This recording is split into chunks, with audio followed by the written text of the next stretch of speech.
There is a dangerous kind of silence. It is not the silence of peace, but the silence of a storm gathering its strength just over the horizon.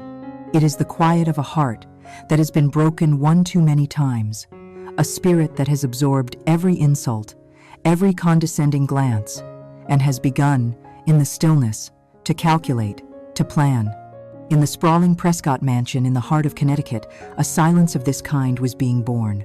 The last of the dinner party guests had departed, leaving behind the ghost of their expensive perfumes and the lingering scent of wine. Alara moved through the cavernous living room, her hands, accustomed to the soft feel of cleaning cloths, methodically wiping down the polished marble surfaces. Her simple cotton dress was a stark contrast to the opulent silk and velvet decor that surrounded her, a world she had married into but was never truly allowed to enter. From the adjoining study, a sound floated out, a sound that should have been warm, but instead, it sliced through the quiet air like a shard of ice. Laughter. It was the laughter of her family.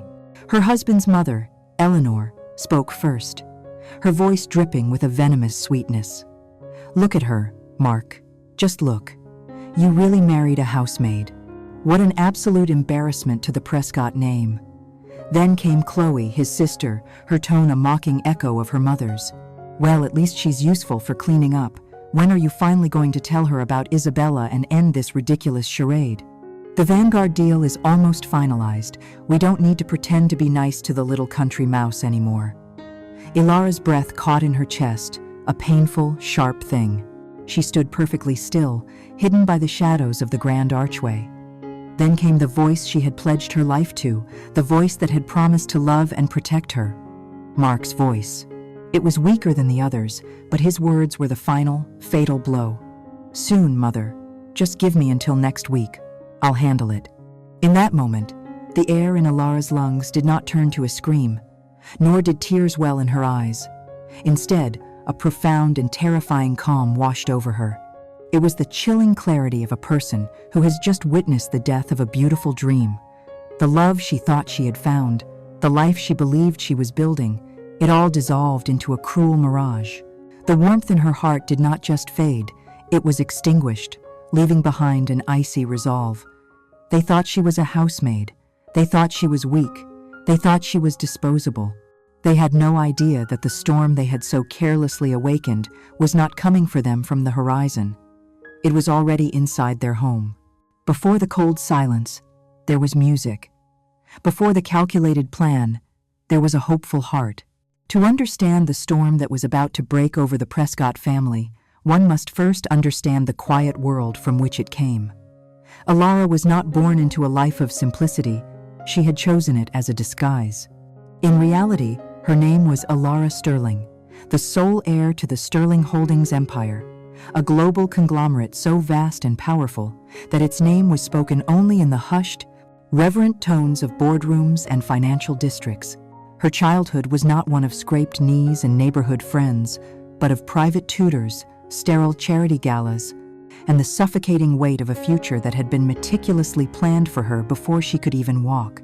She lived in a gilded cage, surrounded by people who saw her not as a person, but as a symbol of wealth, a prize to be won, a connection to be exploited.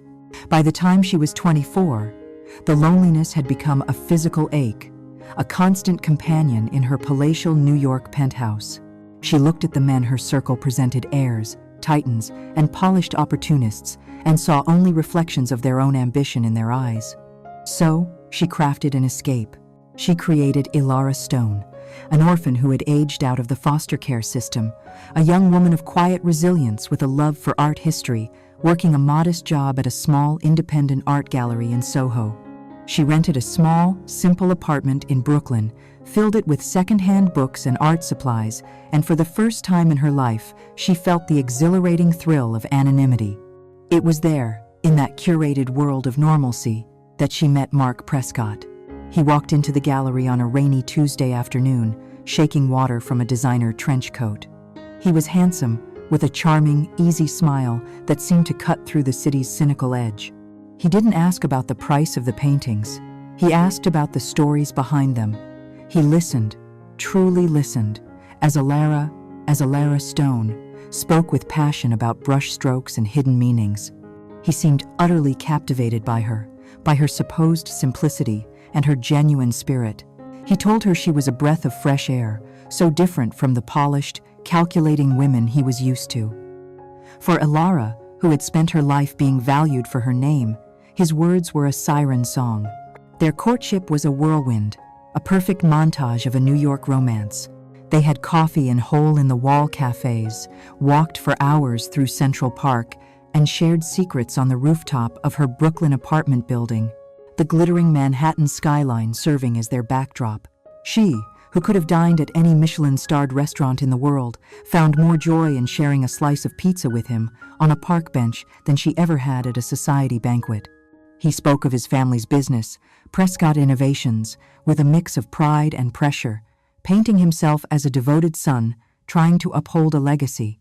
He never once pressed her about her own past, accepting her story of a lonely upbringing with a sympathy that felt so real, so pure, that it chipped away at the guilt she felt for her deception. She allowed herself to believe, with every fiber of her being, that she had finally found him, the man who saw her, not her fortune. The first crack in the perfect facade appeared when he took her to Connecticut to meet his family. The Prescott mansion was old money, a place where the furniture was worth more than her entire Brooklyn apartment building, and the air was thick with unspoken judgment. His mother, Eleanor, was a woman carved from ice, her smile never quite reaching her cold, assessing eyes. His sister, Chloe, was a younger, sharper version of her mother. They looked at Elara's simple, elegant dress as if it were rags. Their questions were a polite, yet brutal, interrogation. No family at all, dear. How? Tragic. An art gallery. That's a lovely little hobby. Prescott men have always married women of a certain standing. Mark is certainly breaking tradition. Mark had defended her then. He held her hand under the antique dining table, whispering, "Don't mind them. They're just old-fashioned. It's you I love." And his defense had made her love him more. It made him seem like her knight, protecting her from the dragons of his own family.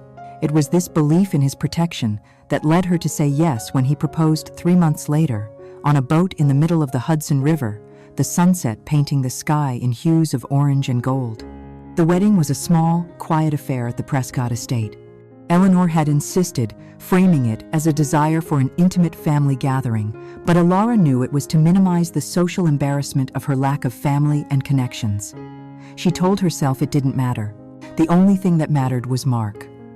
But after the vows were exchanged, and she moved into the gilded cage of the Prescott mansion permanently, the atmosphere began to change.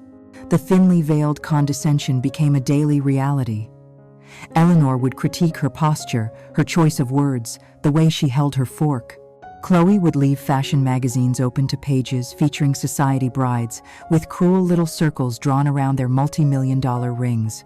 The home was no longer a place of potential love, but a stage for her daily humiliation. Mark's defenses, once her shield, began to crumble. "That's just how Mother is. You have to understand," he'd say. "Chloe doesn't mean it. Just ignore her." His excuses became more frequent, his support more fleeting. He was a son long before he was a husband, and the gravitational pull of his family's expectations was relentless. The knight was laying down his sword, leaving her to face the dragons alone. She was isolated, a stranger in her own home, the life she had so carefully constructed for herself outside of this world, now seeming like a distant dream.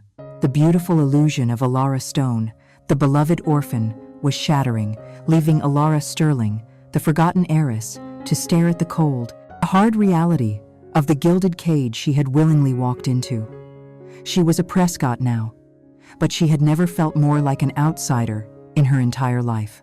It was a loneliness deeper and more cutting than any she had ever known, because this time it was a loneliness shared with the one person who had promised to make it disappear forever.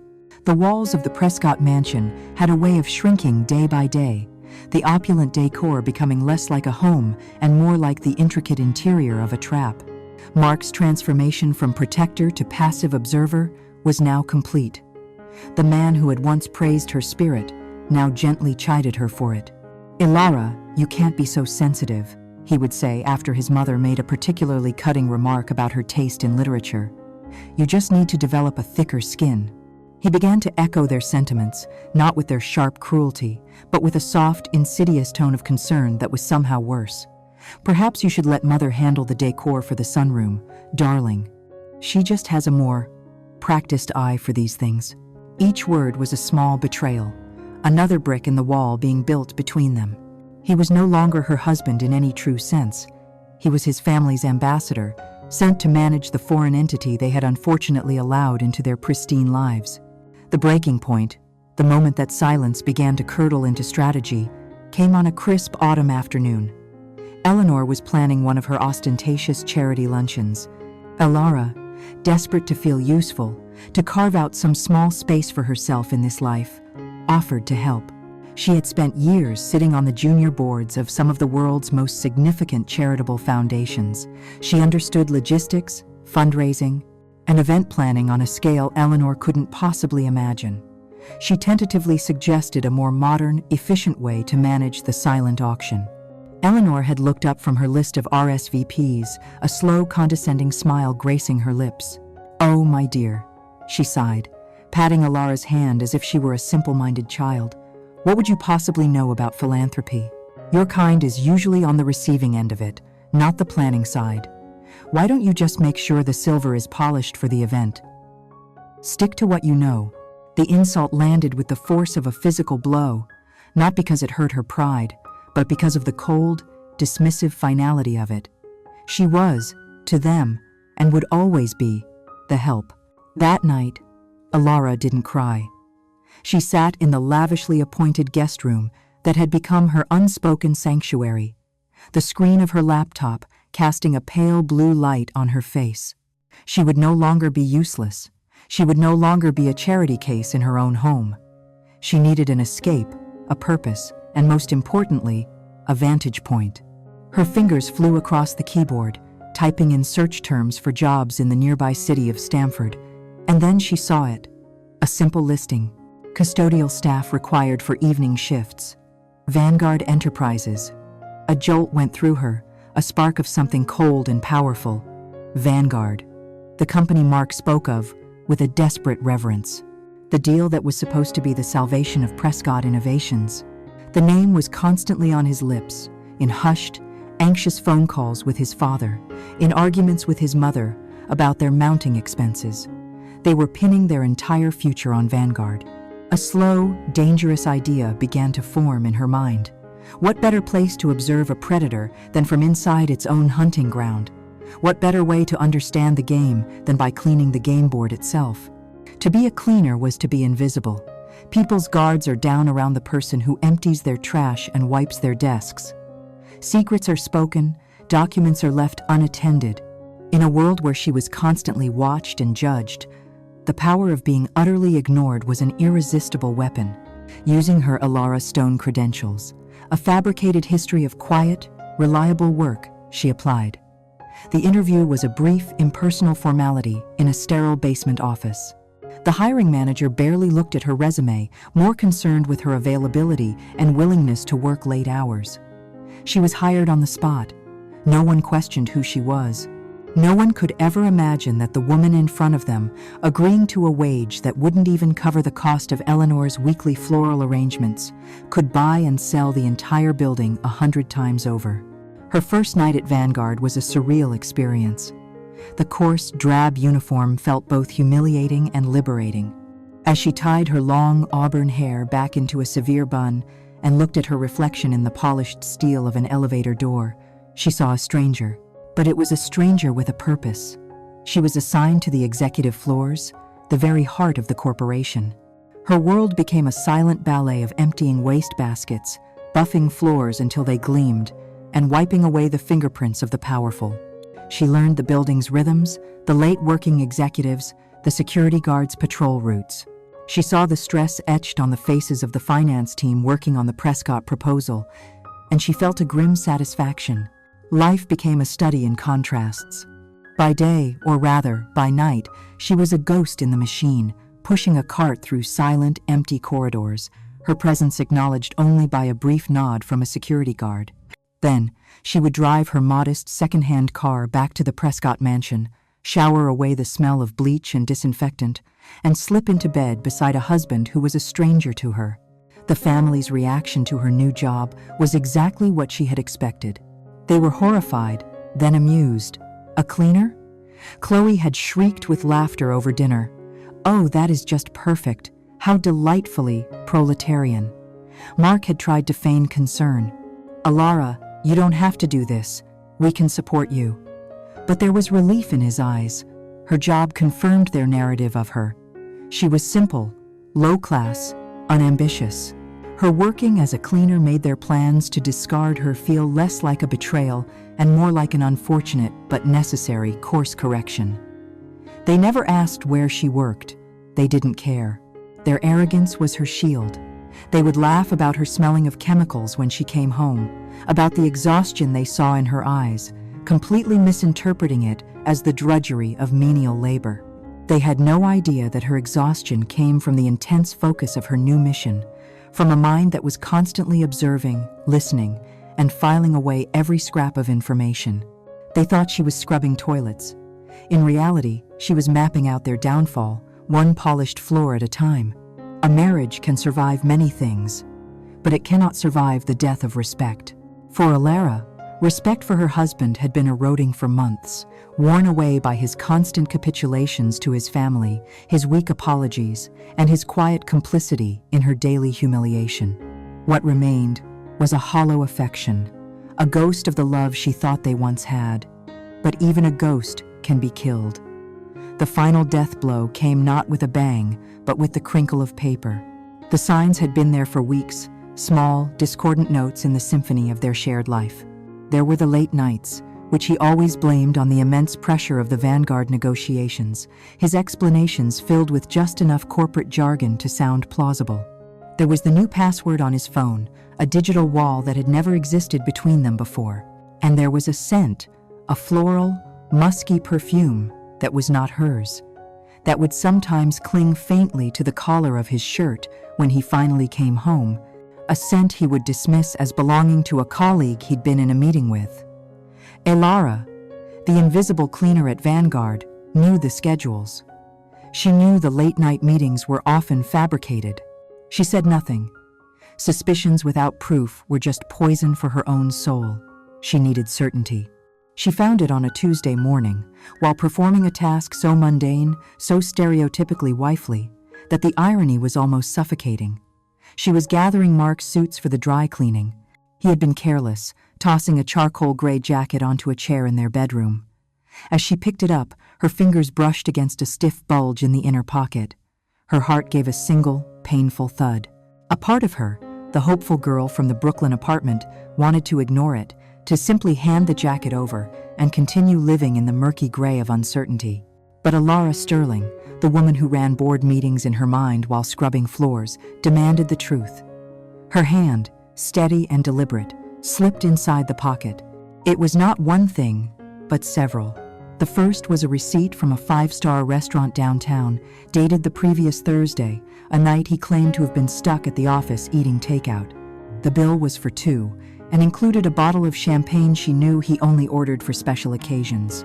The second was a slim, elegant cardboard folder from a renowned jeweler on Fifth Avenue. Inside, the receipt was for a pair of diamond teardrop earrings, a purchase made 3 weeks prior.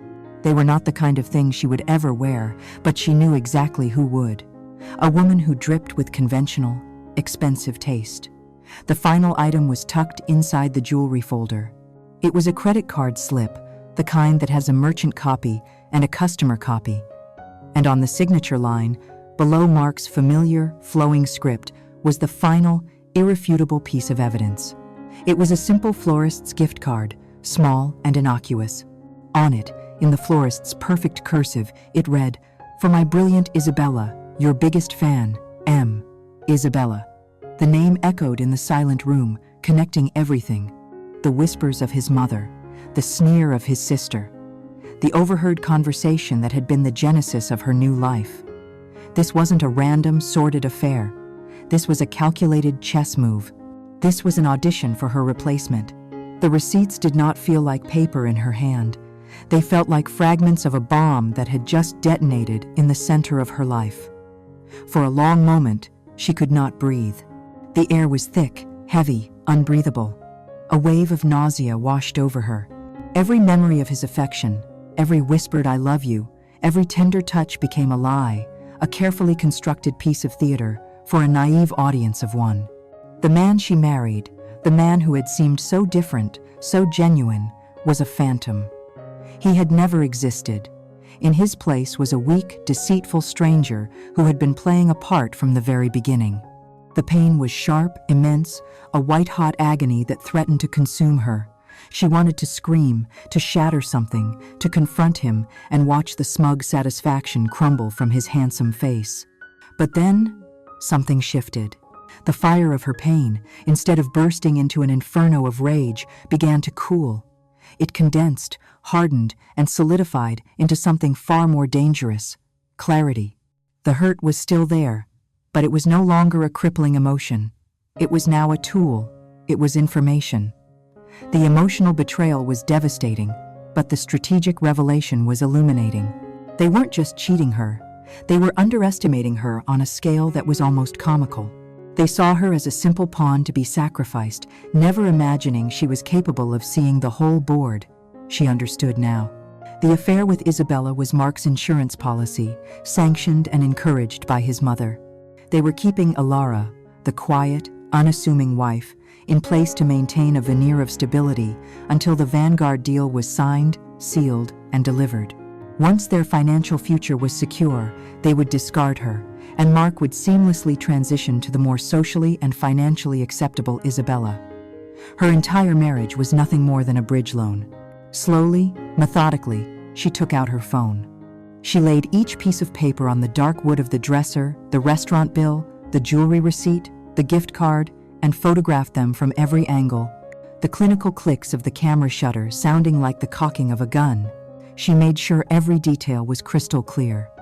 When she was done, she carefully reassembled the small packet of betrayal and slipped it back into the suit pocket, making sure it sat exactly as she had found it. She smoothed the lapels of the jacket. She looked at her reflection in the mirror. There were no tears on her face. Her expression was placid, unreadable. The heartbroken girl was gone, and in her place stood the CEO of Sterling Holdings. She had just received a comprehensive report on a hostile party's intentions. The time for grieving was over. The time for due diligence had begun. Confrontation is the weapon of the emotional. Silence is the tool of the strategic. With the cold, hard proof of her husband's betrayal secured in the cloud of her phone's storage, Alara did not declare war. She became a ghost. In the Prescott mansion, she became a specter of compliance, a portrait of the defeated wife they all believed her to be. When Eleanor criticized the way she arranged the flowers, Alara would simply nod and change them. When Chloe made a backhanded comment about her charity shop clothing, Alara would offer a small, empty smile. She became quieter, more withdrawn, and they mistook her silence for surrender. This performance was her greatest asset. Her apparent weakness made them careless.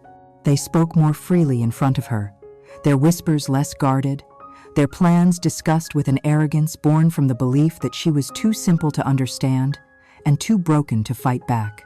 Mark, seeing her subdued nature, grew bolder in his deceit, taking late-night calls with Isabella in his study, believing Alara was upstairs, lost in a sad, meaningless novel. But her true life only began when she left the mansion and put on the drab gray uniform of a Vanguard cleaner. The job, once a means of escape, was now an active intelligence mission. She was no longer just an observer. She was a hunter, and the gleaming, sterile halls of Vanguard Enterprises were her hunting grounds. Her methods were simple, yet brutally effective. Invisibility was her camouflage. As she pushed her cart down the silent, carpeted corridors of the executive floor, she became part of the scenery. Doors to offices were left ajar, and she would hear the tail end of hushed phone calls. Their cash flow is a nightmare. Mark Prescott keeps assuring me it's a temporary dip. One executive would murmur into his phone, believing the only person to overhear was the woman polishing the nearby window. She learned to read the moods of the building. She could tell by the tension in the legal department, the number of lights on after midnight, just how close they were to reviewing a new set of documents from Prescott Innovations. Her greatest weapon, however, was the trash. Every evening, she would empty the waste baskets of the key players in the Prescott deal, but she did it with the precision of a forensic analyst. In the world of high-stakes corporate mergers, the shredder was for the truly sensitive documents. The wastebasket was for the casualties of a busy day: crumpled notes, coffee-stained drafts, printouts of emails that were deemed unimportant. To Alara, these were treasures. One night, in the office of the junior analyst assigned to the Prescott account, she found a printout of a spreadsheet. Most of it was just numbers, but at the bottom, a handwritten note in red ink.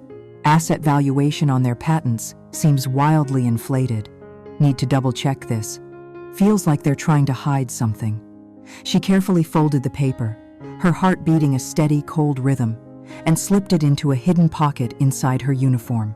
Another night, it was a discarded lunch receipt from a meeting between a Vanguard lawyer and Mark. On the back of it, the lawyer had doodled, a nervous habit, and written 2 words: desperate. Overpromising. Each discovery was a piece of a horrifying puzzle. At home, in the late hours of the night when the entire mansion was asleep, she would retreat to her room and turn on her encrypted laptop. There, she was not Alara the cleaner or Alara the downtrodden wife. She was Alara Sterling, CEO, assembling a dossier on a fraudulent company. She cross-referenced the crumpled spreadsheet with public financial records of Prescott Innovations. She connected the lawyer's doodle with the desperate tone she heard in her husband's voice on the phone. A picture began to emerge that was far darker than she had imagined. The Prescott family was not just in debt, they were standing on the edge of a financial abyss. Their entire lifestyle, the mansion, the luxury cars, Eleanor's charity balls, Chloe's shopping sprees, Mark and Isabella's 5-star dates, was a sham. It was all funded by a mountain of loans, all leveraged against the single, desperate hope of the Vanguard deal. They were not just trying to secure a partnership, they were planning to use Vanguard's capital to bail out their sinking ship, effectively committing corporate fraud on a massive scale. The inflated patents, the cooked books, it was all designed to trick Vanguard into acquiring a company that was, for all intents and purposes, already a corpse. The knowledge did not enrage her in a fiery, passionate way. Instead, it filled her with a chilling sense of purpose. Her mission was no longer just about personal revenge for a broken heart. This was business. The Prescotts were not just a cruel family. They were criminals, attempting to defraud a subsidiary of her own company. They were trying to poison a part of her empire. And Alara Sterling did not allow poison in her garden. The physical act of cleaning became a ritual for her. As she wiped down a boardroom table, she would imagine the Prescotts' assets being frozen. As she vacuumed a long corridor, she envisioned their long line of credit being severed. Every methodical, repetitive task focused her mind, stripping away the lingering pain of her personal betrayal and replacing it with the cold, hard clarity of a corporate executioner. She was a ghost, haunting the 2 places that defined her life: the home where she was betrayed and the office where she would find her justice. And she listened, always listening, to the secrets of the guilty who never thought to look at the silent woman cleaning up their mess. Even the most formidable strategist understands that a war cannot be won alone. Alara, in her cold, calculated mission, had become an island. The dossier of the Prescotts' deceit grew on her laptop, a testament to her solitary efforts, but information is only potential energy. To turn it into a kinetic force, she needed a fulcrum, a point of leverage. She needed an ally. She found one in the most unlikely of places, in the quiet, steady presence of Maria Garcia. Maria was in her late 50s, a woman with lines of quiet resilience etched around her eyes and a kindness that seemed out of place in the cold, corporate world of Vanguard. While other employees barely registered the cleaning staff, Maria saw them. She always had a warm nod for the security guards, knew the names of the other janitors' children, and from the very first day, she had treated Alara not as a curiosity, but as a person. Their friendship was built in the silent, echoing hours after midnight, in shared break rooms that smelled of stale coffee and industrial cleaning fluid. Maria would wordlessly pour Alara a cup of hot, sweet coffee from her own thermos when she saw the exhaustion weighing on Alara's shoulders. She spoke of her grandchildren in Phoenix, her voice filled with a warmth that made Alara's own empty home feel colder by comparison. She never pried into Alara's life, but her knowing, compassionate gaze often made Alara feel as though Maria could see the bruises on her soul. In a world of deceit and manipulation, Maria's simple, unwavering decency was a lighthouse. To trust her was a monumental risk. It meant exposing a flank, revealing a secret that could destroy her entire plan. But to continue alone was to risk being consumed by the corrosive isolation of her mission. She decided to take the chance. The moment came one night in the cramped, windowless supply closet, the air thick with the scent of ammonia. Alara, her hands trembling almost imperceptibly, took out her phone. She didn't show Maria the evidence of Mark's affair. That was a private pain. Instead, she showed her the crumpled spreadsheet from the analyst's trash, the one with the note about inflated patents. "I found this," Alara said, her voice barely a whisper. "The company they're talking about? It's my husband's." She watched Maria's face, bracing for disbelief, for questions, for judgment.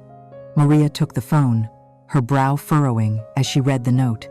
She was silent for a long time, the only sound the hum of the ancient ventilation fan. When she looked up, there was no shock in her eyes, only a weary understanding and a flicker of something fierce. "Men in expensive suits," Maria said, her voice low and steady. "They think because they are on the top floor, no one can see them when they throw their garbage down on everyone else. What they are doing to you, to your family, it is not right." Then she looked directly at Alara, her gaze unflinching. "Whatever you need, Mija, you tell me.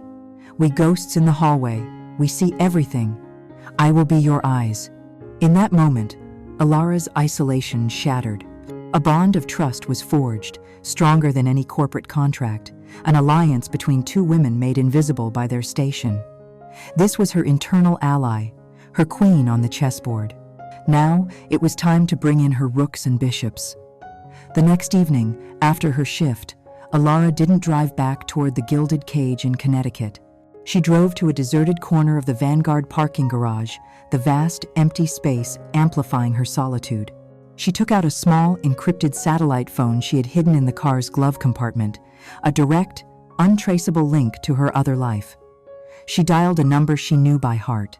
The man who answered on the first ring was Alistair Harrison, chief legal counsel for Sterling Holdings, and the man who had been her father's most trusted confidant for 40 years. "Harrison?" he answered, his voice crisp and professional. "Mr. Harrison, it's Alara," she said. The transformation in her voice was absolute. The hesitant, quiet tone of the cleaner was gone, replaced by the clear, confident cadence of a commander.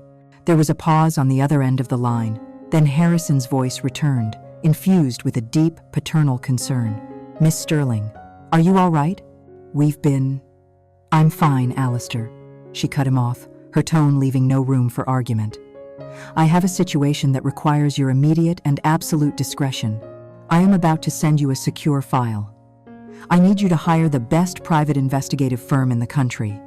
Not the ones with the flashiest ads, the ones the government uses when they can't be seen. I want them to conduct a full forensic workup on a company called Prescott Innovations, and on its principals, Mark Prescott, Eleanor Prescott, and Chloe Prescott. I also want a deep dive on an associate named Isabella Vance. I want to know every dollar they've ever borrowed, every corner they've ever cut, every secret they've ever buried. The budget is unlimited. The timeline is yesterday. Am I clear?" "Crystal clear, Miss Sterling," Harrison replied, the concern in his voice now replaced by the cool efficiency she expected. "Consider it done." As she ended the call, Alara felt a surge of power, a stark contrast to the helplessness she was forced to project every day. Her plan now had two fronts. There was the ground war, fought in the quiet hallways of Vanguard with Maria as her trusted lieutenant, gathering grassroots intelligence that no high-priced investigator could ever access. And there was the air war, a campaign of overwhelming force waged from the shadows by the vast financial and legal resources of Sterling Holdings. The Prescotts thought they were playing a simple game against a simple woman. They had no idea they were now the targets of a coordinated, multifaceted operation, being watched from above and below. They believed Alara was growing weaker, more defeated by the day, never suspecting that she was quietly assembling an unseen army, preparing to dismantle their hollow kingdom, piece by piece. The information did not arrive in a trickle. It came as a deluge. Each evening, after returning from her shift at Vanguard, Alara would lock herself in her room and open the encrypted files sent by Harrison's team of investigators. The dry, factual reports, filled with financial statements and timelines, painted a picture of such profound deceit that it took her breath away. The web of debt she had suspected was, in reality, a black hole. The investigators had unearthed not just one or two bad business loans, but a catastrophic network of financial desperation. There were 2 mortgages on the Prescott mansion, a third on their Hamptons summer home, and a series of high-interest, short-term loans from private lenders who specialized in clients one step away from ruin. Their cars were leased, the jewelry Eleanor flaunted was bought on credit, and their company, Prescott Innovations, was a hollowed-out shell, kept afloat only by a frantic shuffling of money from one creditor to another. The fraud was more brazen than she could have imagined. Harrison's team found digital evidence of systematically falsified invoices, creating the illusion of revenue that never existed. They identified a network of shell corporations in Delaware, used to bounce money around to inflate the company's apparent value. The patents, the ones Mark had boasted about as their crown jewels, had been appraised by a firm owned by Chloe's ex-boyfriend, their value magnified to a laughable, fictional number. They were not just trying to put a shine on a struggling company, they were trying to sell a ghost. But the deepest cut, the betrayal that sliced through the cold armor of her business-like focus, was the section on Mark. The investigators had found it. A secret bank account, a conduit for his embezzlement. He had been systematically siphoning funds from Prescott Innovations, money that should have gone to desperate creditors or his employees' payroll, and funneling it into an account used for one purpose: funding his life with Isabella. There were charges for lavish weekend trips to Miami, a lease on a luxury apartment in the city she never knew existed, and a steady stream of purchases from designer boutiques. He was not just cheating on his wife, he was stealing from his own family, accelerating the very collapse he claimed to be trying to prevent. The investigators' report on Isabella Vance confirmed her complicity. She was not a naive girl swept up in a romance. She was a willing co-conspirator, fully aware of the Prescott's financial ruin and Mark's deceptions, actively encouraging him. An appendix in the report included recovered text messages where she coached him on what to say to lenders and mocked Alara's naivete. They were partners, not in love, but in a desperate, greedy venture. After a week of digesting this flood of information, Alara knew she had enough to destroy them 10 times over. She scheduled a secure video conference with Alistair Harrison. On the screen, his face was a mask of grim professionalism. "It's worse than we thought, Miss Sterling," he began, his voice heavy. "This isn't just debt. It's a pattern of conspiracy to commit fraud, wire fraud, racketeering. They could face serious prison time." Alara listened patiently, her own face calm. The list of potential crimes did not faze her. She had moved past simple shock. "They are criminals, Alistair." "I understand that," she said, her voice even. "But I believe the situation is unique." Harrison raised a skeptical eyebrow. "Unique how?"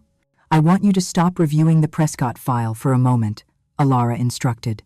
"Please pull up the Sterling Holdings acquisition portfolio for the last 2 fiscal years. Specifically, I'm interested in our technology subsidiary division." Harrison, though clearly puzzled, did as he was told.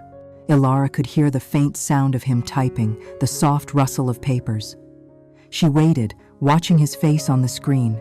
She saw his eyes scan a document, his brow furrow in concentration. Then, he froze. His eyes widened almost imperceptibly.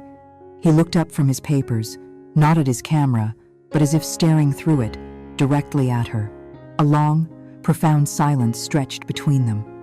"My God," Harrison finally breathed, a mixture of shock and dawning, horrified admiration in his voice. Sterling Holdings acquired Vanguard Enterprises 22 months ago. It was a quiet acquisition, kept off the main press releases to avoid spooking the market. He leaned back in his chair, running a hand over his face. They're not just trying to defraud any company. They're on their hands and knees, begging to be bought by your company. The company owned by the woman they are casting aside. The monumental, tragic irony of it all hung in the air. The life raft the Prescotts were desperately swimming towards was not just an illusion. It was a battleship, and at its helm was the very person they had thrown overboard. Precisely, Alara said, a chilling calm in her voice. So you see, Alistair, simply exposing them now feels inadequate. It's like stopping a play in the middle of the first act. A new plan, cold and perfect, had crystallized in her mind. I want you to contact the CEO of Vanguard, Mr. Davies. He is one of ours, correct? Yes, of course, Harrison confirmed. His loyalty is to Sterling Holdings. Good, Alara said. Tell him that negotiations with Prescott Innovations are to continue. I want him to express enthusiastic interest. I want him to hint that a deal is imminent. Let Mark Prescott believe he is on the 1-yard line. I want his family to start celebrating. I want them to borrow more money against the certainty of this deal. I want them to feel the heady rush of victory. I want them to reach the absolute pinnacle of their arrogance and hope. Harrison was silent for a moment, processing the sheer, calculated cruelty of her strategy. You want to give them enough rope to hang themselves, he finally stated. No, Alistair. Alara corrected him gently. I'm going to give them a golden rope. I'm going to let them tie the noose themselves, convinced it's a crown. I want them to walk willingly to their own execution, believing it's a coronation. She was no longer just a victim seeking justice. She was the architect of their fate. The web of debt and deceit they had so carefully woven for others was now her instrument. She would not simply cut them loose. She would pull on every single thread until their entire world unraveled around them. The bait, once dangled, was taken with a ferocious, desperate hunger. Following Alara's precise instructions, the executive team at Vanguard, led by the loyal Mr. Davies, began to play their part in the grand deception. They sent emails to Mark that were masterpieces of corporate encouragement, filled with phrases like very promising synergy and impressed with the Prescott vision. Mark, who saw only what he desperately wanted to see, interpreted this calculated ambiguity as a firm commitment. He would return to the mansion from his meetings, not with the anxious energy of a supplicant, but with the triumphant swagger of a conqueror. The atmosphere in the Prescott home transformed almost overnight. The oppressive cloud of desperation evaporated, replaced by the giddy, toxic fog of unearned victory. Eleanor, who had been subsisting on a diet of quiet panic and gin, was suddenly reborn. Her days were now filled with loud, performative phone calls to interior decorators about a complete redesign of the mansion's ballroom and to travel agents about booking a month-long ski trip to Aspen. Of course, it must have a view of the mountain, she would boom, ensuring Alara was within earshot. Money is simply no object now. Chloe's contempt, once a steady, simmering fire, now blazed into an open inferno. Delivery trucks from high-end department stores became a daily fixture at the front door, disgorging a mountain of boxes filled with clothes and handbags she couldn't afford. She began treating Alara not just as an inferior, but as a ghost who had overstayed her welcome. She would walk past her without acknowledgement or issue commands in a bored, flat tone. The guest room needs fresh towels, she'd say, not looking at Alara, before turning to her mother and adding, we'll have to have the whole place fumigated once she's finally gone. Mark's transformation was the most profound. His relief at his perceived success curdled into an unbearable smugness. He looked at Alara with a patronizing pity, as if she were a regrettable but necessary casualty of his ascent to greatness. His affair with Isabella became an open secret. He would leave her gifts out on his dresser and take her calls on the patio in full view of the kitchen window where Alara was often working. He believed he was being discreet, but his recklessness was simply another symptom of his hubris. He was a man who believed he had already won and was now just running out the clock on the boring formalities, like his marriage. Behind this nauseating theater of arrogance, the gears of Alara's trap were grinding, pulling the noose tighter with each passing day.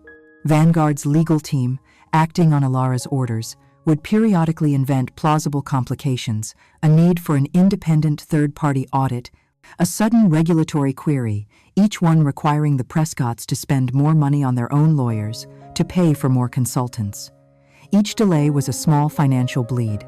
To the Prescotts, these were just frustrating but normal hurdles on the way to a massive payday.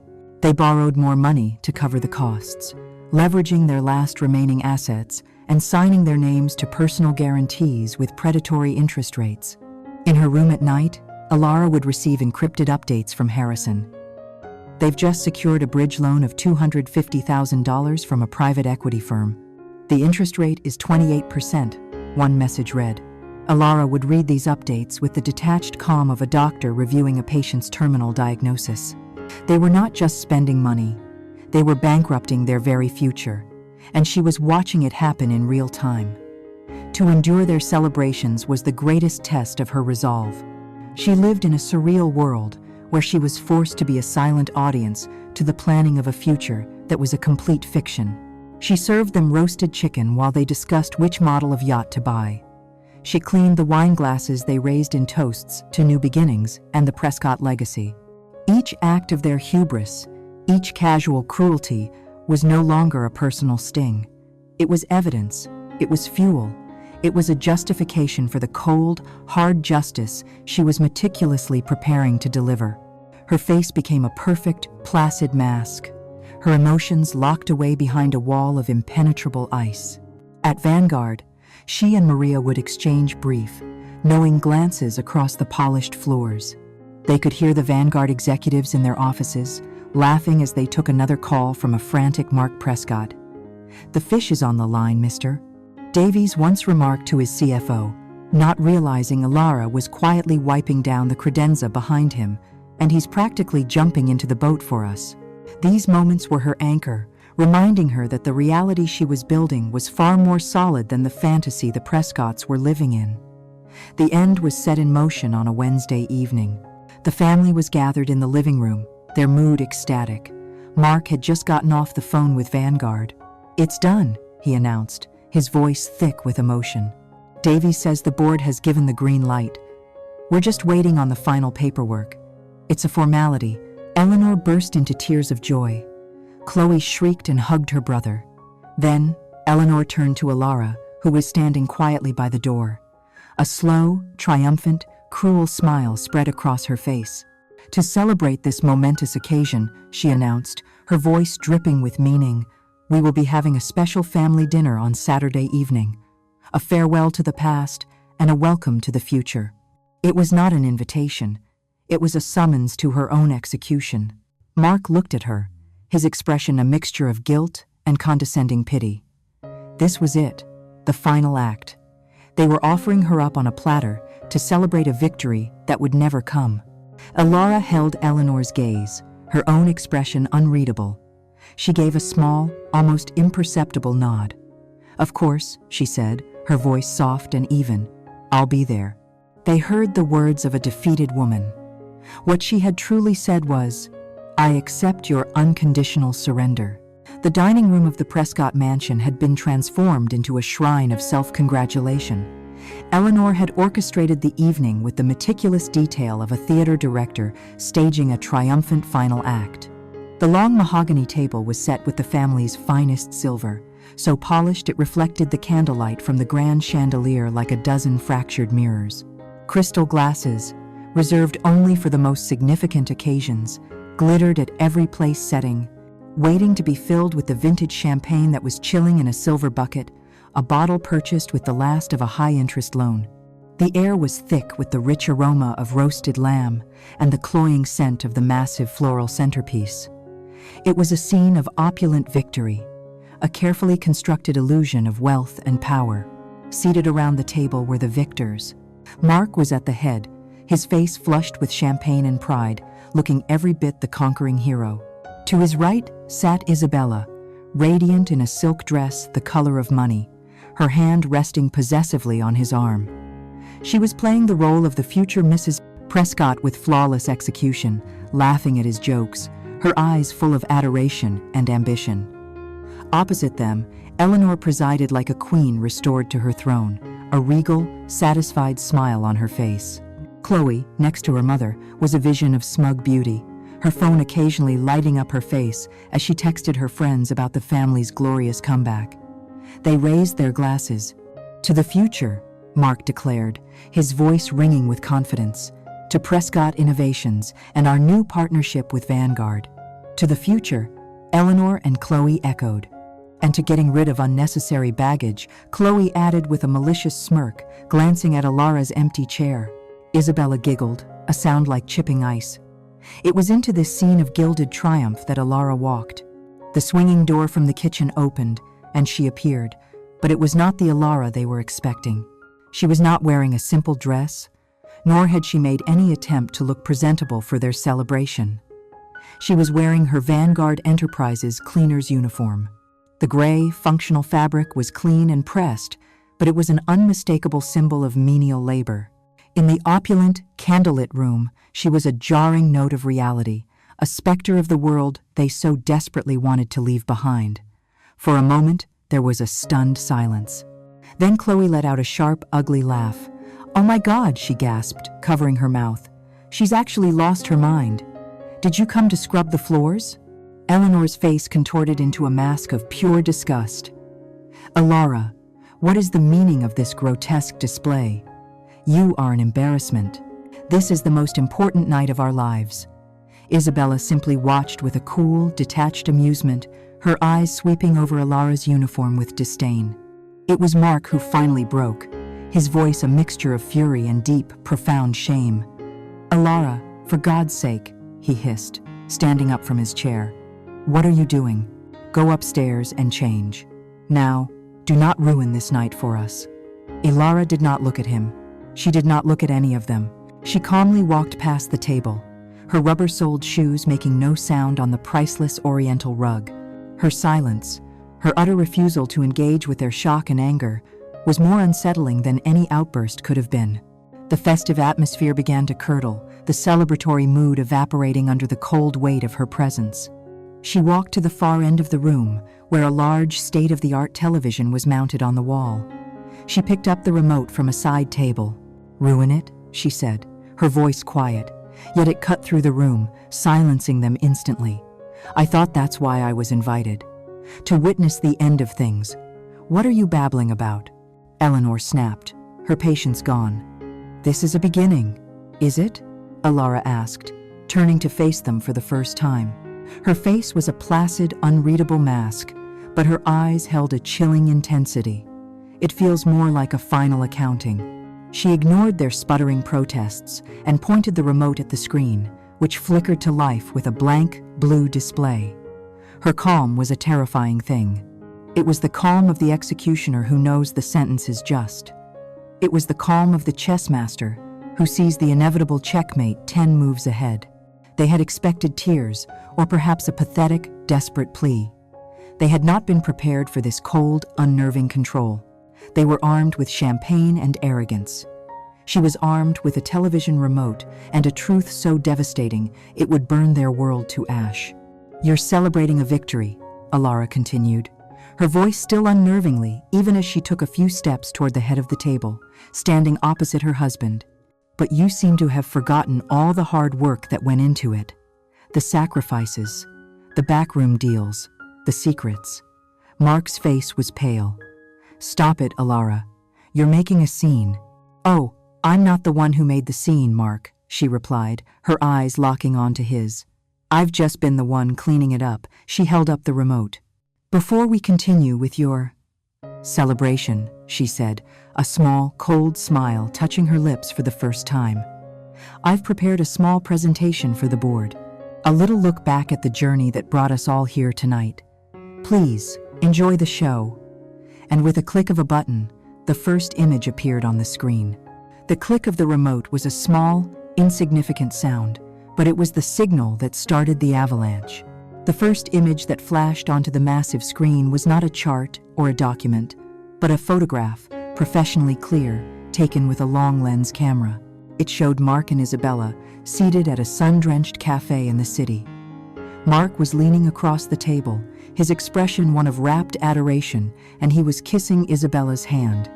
The date and time stamp in the corner of the photo read, "Last Thursday, 2:15 p.m., the exact time Mark had claimed to be in a grueling negotiation with Vanguard. A collective gasp went through the room. Isabella's face went white. Mark leaped to his feet. "What is this? Where did you get that? This is an invasion of privacy." Alara didn't answer him. She simply clicked the remote again. A new image appeared. A high-resolution scan of the receipt from the jeweler, the diamond teardrop earrings clearly described. Another click, a scan of the florist's card. "For my brilliant Isabella." These were purchased with company funds, of course, Alara narrated, her voice a calm, clinical monotone, as if she were presenting a quarterly report. "Though I couldn't find a corresponding entry in your expense reports, Mark. An oversight, I'm sure. This is insane," Mark stammered, looking desperately at Isabella, who refused to meet his gaze. "She's twisting things." Alara ignored him and clicked again. The screen went black, and a sound file began to play. It was the conversation she had recorded months ago, their voices filling the opulent dining room, sharp and clear. Eleanor's voice first. "Khan really married a housemaid? What an absolute embarrassment." Then Chloe's. "When are you finally going to tell her about Isabella and end this ridiculous charade?" And finally Mark's weak, damning reply. "Soon, Mother. I'll handle it." The color drained from Eleanor's face. She looked as if she'd been struck. Chloe stared at the screen, her mouth hanging open, hearing the sheer, undisguised venom in her own voice. The personal betrayals had been laid bare. The room was thick with a toxic silence, the celebratory mood now, a distant, mocking memory. "But of course," Alara continued, her voice seamlessly picking up as the audio faded, "personal indiscretions are the least of this family's problems." She clicked the remote. A new title appeared on the screen in stark, white letters. Prescott Innovations. A financial analysis. What followed was a systematic, brutal dissection of their entire lives. The first slide was a side-by-side comparison of the financial statements they had submitted to Vanguard and the real statements procured by the investigators. On the left, a picture of modest health. On the right, a bloodbath of debt and negative cash flow. "As you can see," Alara said, using the remote as a laser pointer to highlight a wildly inflated number, "your declared revenue for the last fiscal year was exaggerated by nearly 70%, achieved through a series of falsified invoices, which I have here." Click. Scans of the fake invoices filled the screen. "This is slander, lies," Eleanor cried out, her voice trembling. "Our company is sound." Alara didn't even glance at her. The company's primary assets, a portfolio of tech patents, were valued at $40 million for the purpose of this deal. Click. A new slide showed the appraisal document. An appraisal conducted by a firm conveniently co-owned by your former associate Chloe. Our independent analysis, however, values these same patents at closer to $900,000, most of which are nearly expired. Chloe let out a small, choked gasp, looking as if she was going to be sick. The presentation continued, relentless and merciless. A complex diagram appeared on the screen, showing the web of shell corporations used to hide debt and fabricate transactions. Then came the slide titled Unauthorized Executive Fund Transfers. It was a simple, damning flowchart. An arrow led from the Prescott Innovations primary account to a secret account in the Cayman Islands. Another arrow led from that account to pay for the lease on a Manhattan apartment, for credit card bills filled with charges from Miami hotels and designer boutiques. All for Isabella. "You told your father you needed that capital to pay your suppliers," Alara said, her voice dropping a register, speaking directly to a stunned Mark. "You were stealing from your own failing company, from your own family, to fund your affair."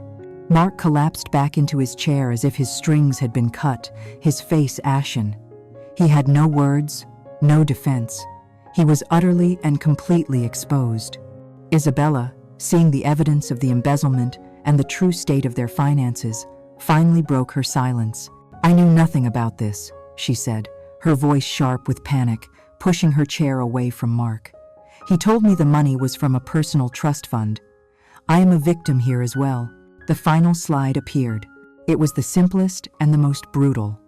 It was a single number, displayed in a massive, blood-red font at the center of the screen, under the heading Prescott Family Consolidated Net Worth.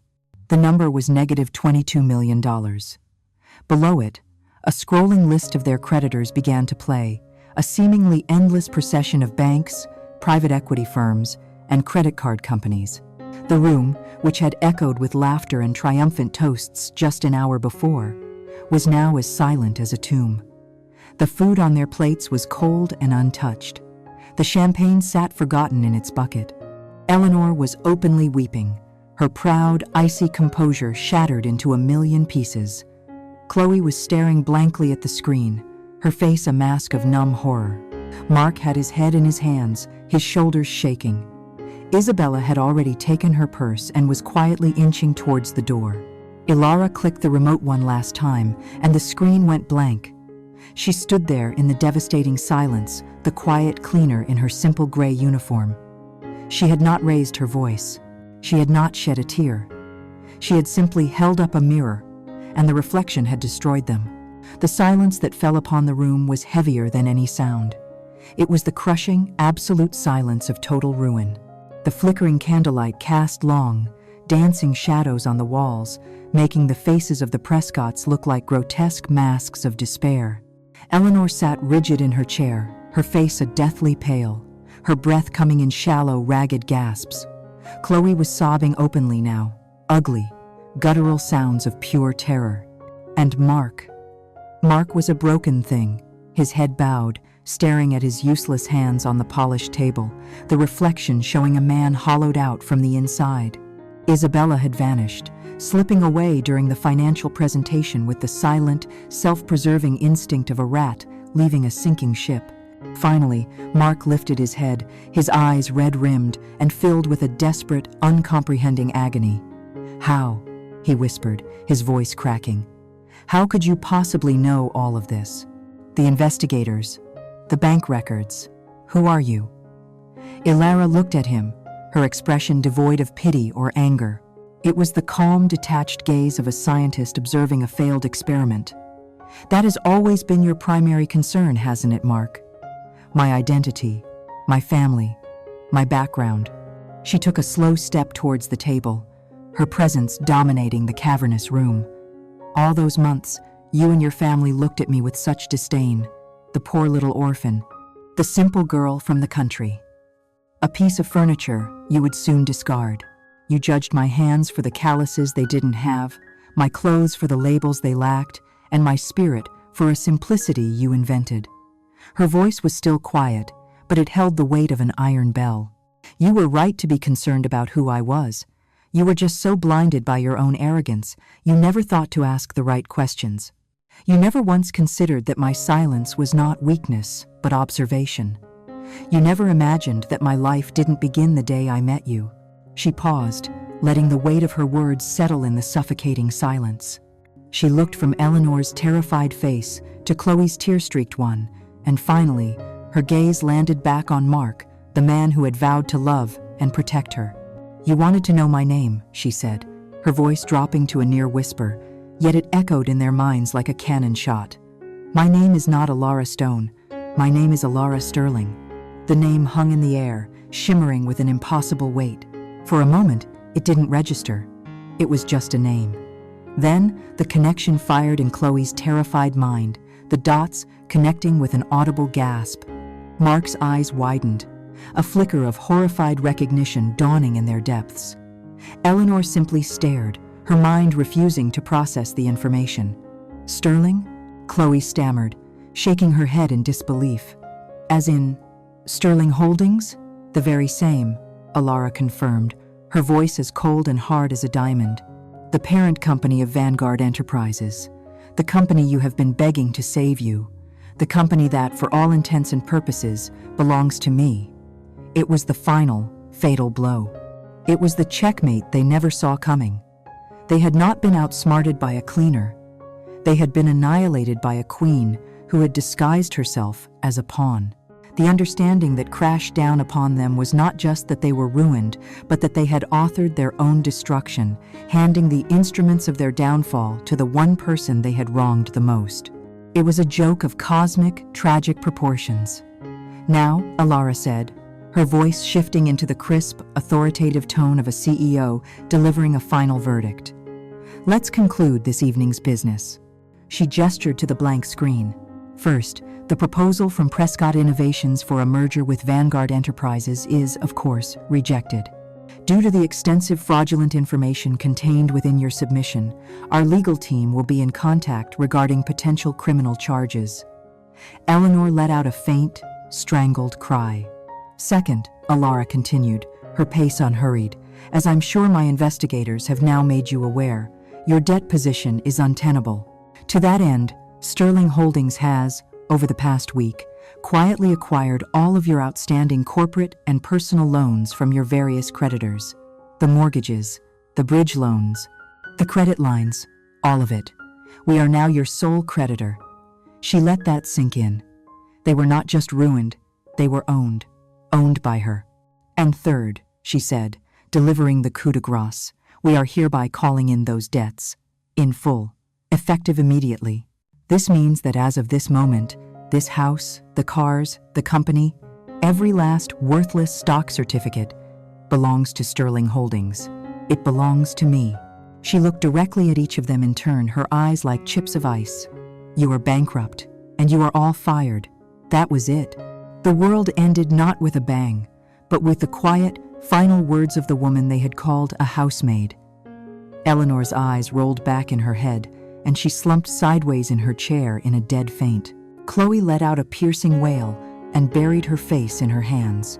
Mark just sat there, completely catatonic, staring at the woman he had married and betrayed, finally understanding the sheer, monumental, life-altering scale of his mistake. Alara looked at the wreckage for a moment longer. There was no triumph in her heart, no sweet taste of revenge. There was only a cold, quiet sense of order being restored. The scales had been balanced. She placed a thick folder of legal documents on the table. "You will be hearing from my lawyers," she said to the room at large. Then, without a backward glance, she turned and walked out of the dining room, her footsteps steady and sure on the marble floor. She walked out of the mansion, into the cool night air, leaving the stench of deceit and ruin behind her forever. The storm had passed. As Alara turned her back on the wreckage of the Prescott family, a single, desperate cry followed her out of the dining room. "Alara, wait!" It was Mark. He stumbled after her, his face a ruin of tears and disbelief, the last vestiges of his pride stripped away, leaving only the raw agony of a man who has just witnessed the total annihilation of his world. He caught up to her in the grand marble foyer, reaching for her arm. "Please," he begged, his voice a pathetic whimper. "There has to be another way. I loved you. I still love you. I was a fool. I was weak." Alara stopped, but she did not turn to face him. Her gaze was fixed on the grand double doors at the front of the mansion, as if on cue, the headlights of a sleek, black sedan swept across the driveway, and the doors opened. A woman stepped out of the car and walked towards the house. She was dressed in an impeccably tailored navy blue suit, her posture radiating an aura of absolute authority. She carried a leather briefcase, and her sharp, intelligent eyes swept over the scene in the foyer, missing nothing. Mark stared, his brow furrowed in confusion. There was something vaguely familiar about the woman, but he couldn't place her. He had seen her somewhere before. In a different context, a different uniform. Alara finally turned her head, her expression unreadable. "Mark, I don't believe you've been formally introduced," she said, her voice devoid of all emotion. The woman in the suit stopped beside her, a loyal and formidable presence. "This is Maria Vance. She is my head of mergers, acquisitions, and corporate law for Sterling Holdings." Mark's jaw went slack. His eyes darted from the powerful, suited woman back to the memory of the kind, elderly cleaner who had offered him a polite nod in the hallways of Vanguard. They were the same person. The realization was a final, psychological blow from which he would never recover. It meant that Alara's plan was not just a reaction to his betrayal, but a proactive, deeply embedded strategy. She hadn't just been watching him, she had surrounded him. "Maria," Alara said, her voice now crisp and businesslike, "please begin the asset seizure protocols with the legal team. I want this property secured by morning."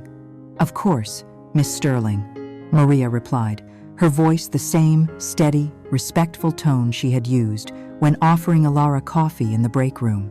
She gave Mark one last, pitying glance before turning her attention to her work. That was the last time Mark ever spoke to his wife. Alara walked out into the cool night air, got into the waiting car with Maria, and never looked back. The downfall of the House of Prescott was as swift as it was total. Stripped of their company, their home, and their name, they were cast out into the world they had always held in contempt. Eleanor, unable to cope with the loss of her social standing, suffered a complete breakdown, fading into a recluse in a small, rented condominium, a ghost haunted by the memory of her former glory. Chloe, without money to fuel her lifestyle or a family name to open doors, found herself having to take a retail job, suffering the daily humiliation of serving the very women she had once considered her peers. And Mark became a cautionary tale whispered at country clubs, a man who had been given a kingdom and had thrown it all away for a fool's crown. He was left with nothing but the crushing weight of his monumental mistake, forever haunted by the ghost of a love he was too weak to honor and a woman he was too foolish to ever truly see. The justice Alara served was not confined to them. Isabella Vance, who had tried to disappear, soon found herself entangled in a series of lawsuits related to the Prescott fraud. Her name was tarnished, her social climbing ambitions dashed against the hard rock of her own complicity. Alara did not return to the shadows. The quiet, unassuming Alara Stone was a disguise she no longer needed. She stepped fully into her identity as Alara Sterling, taking her rightful place at the helm of her family's empire. She was not the same woman who had hidden herself away in a Brooklyn apartment. The pain of the Prescott affair had forged a new strength in her, a core of steel beneath her quiet grace. She was a leader, brilliant, decisive, and with a newfound, profound understanding of the darkness that greed could breed in the human heart. She ruled her empire with a firm but fair hand, a silent guardian of her father's legacy, forever changed by the storm she had not only weathered, but commanded. And so the story ends, a quiet testament to a truth as old as time. Never underestimate the silence of a person who has endured too much. Their quiet is not weakness. It is the silent calibration of a coming storm. It is the gathering of evidence, the formulation of a strategy, the slow, patient tightening of a noose that the arrogant and the cruel will never see until it is far too late. And when that storm finally breaks, it will wash away everything that stands in its path, leaving behind only the hard, cold truth of justice. Thank you for listening to GIA.EU NHUS. Join us next time as we delve into another story of tangled lives, hidden secrets, and the price of betrayal.